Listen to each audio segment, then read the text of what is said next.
back to Clash of the Rams, the sports talk show. I'm Jeremy Hayes here with Davison Perez, Eric Russo, and Ryan Chevalier. Our next topic is the Masters. The Masters are over. Jordan Spieth walked away with the green jacket. I gotta be honest, I'm not a huge golf guy, but I mean, it's pretty cool to see an American. That's sports like tennis, golf, boxing. You need Americans in it to get people to care in this country sometimes. So I'm gonna start with Eric. What do you think about the Masters this year? I think it was a dominating, historic performance by Jordan Spieth. He kind of rejuvenated everybody, I think. Rory McIlroy won the last two majors last year. He kind of brought that discussion in that he's the future of golf. But Jordan Spieth, he is American. He is bringing the sport to a younger generation. He's young, he's cool, and he's very, very good at golf. And I think we saw over the weekend how much of an effect that had on people wanting to see history, wanting to see him dominate the field.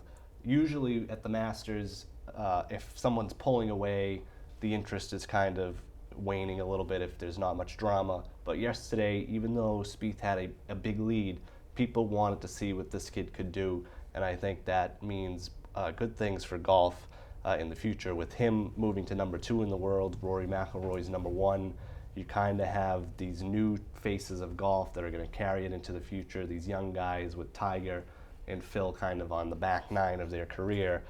Tiger still generated huge interest over the weekend. I think the ratings were up 50% from last year when he was hurt and didn't play. So Tiger is still the main draw. He's still the face. But when he's gone, there's going to be two great guys to carry the sport along.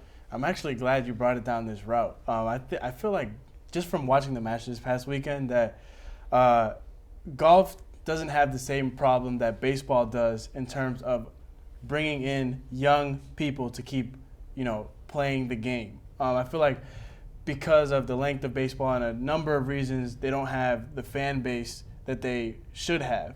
But with golf, it's kind of like this. You have Jordan Spieth and you have McIlroy, two young guys who kind of are sticking it to the old guys, and it has like that competitive spirit. So I thought that was really interesting that you brought that up. But Jordan Spieth, great historic performance, like you said. Two things I'd like to point out. Great golfer on the field, great decision maker off the field. His girlfriend is very, very attractive. But anyways, Great weekend. great weekend all around for him. He won the Masters, got the green jacket, $2 million in his pocket.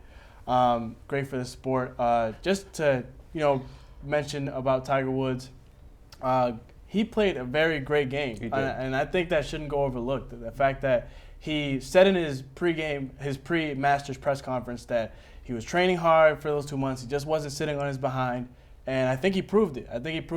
Up until he got injured during the course, but I think that he really made a significant statement. And Jordan Spieth, he ties the record for under 18 for majors, which was last done by Tiger Woods. But I'm going to be a little harsh on Tiger here. And I don't know what you guys will think about this, but he hurts his wrist. And it looked like he hurt himself in the Masters.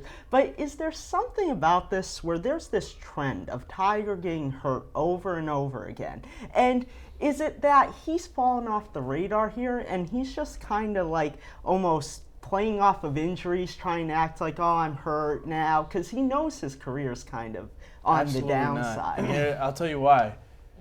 Golf and the people that play golf make their money because of endorsements. If Tiger Woods wants to get paid, which he does, which he's shown in the past with all of the endorsements that he had, he does want to get paid.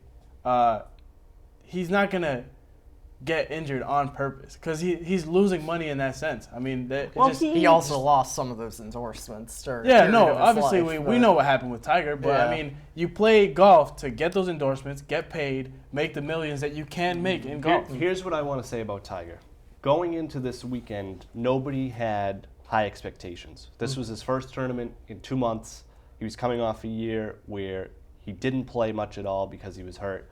This was far and away better than anybody thought he would play.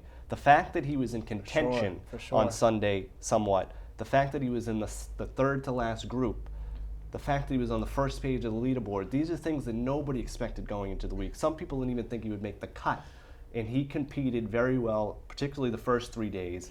One trend that he has had in majors is not being able to really do it on Sunday, and that was the problem yesterday. But as far as getting hurt, that was a legitimate thing yesterday. If you've ever played golf and you've hit a root like that in the woods, it doesn't tickle. That hurts. But the Tiger haters are out there. They'll pounce on stuff like that because anytime with Tiger now getting injured, it's, oh, he's doing it because he's not playing well. That was not the case yesterday. He had a great week. It's a great step forward for him going forward for the rest of the year. There are always going to be haters and apologists, and they both honestly balance each other out when you talk to people. But I mean, I think this conversation shows that Tiger Woods is still relevant. He's a subject of interest, I guess you can call him. So I mean, it's just going to be interesting to see where golf goes with Spieth, McIlroy, still Ricky Phil Fowler. and Fowler. I mean, everybody's still kind of talked about. And honestly, tennis kind of fallen as far as competition. I feel like golf is starting to rise, which is great. One to quick see. thing, the difference between wrap it up. tennis and golf is there's so many American players that are relevant in golf. I can't name one male American tennis player that's even sniffing anything in the tennis world. Golf, if you look at the leaderboards over the weekend, every page is filled with American guys, particularly young guys who are growing the sport all over the country. Yeah. All right. And that's all we're going to talk about for the Masters. Don't talk about golf too often, but maybe it'll come up in the future. All right, so our next topic is going to be about the Celtics on the verge of the playoffs. Shocking, but it's going to be our next subject, so stick around.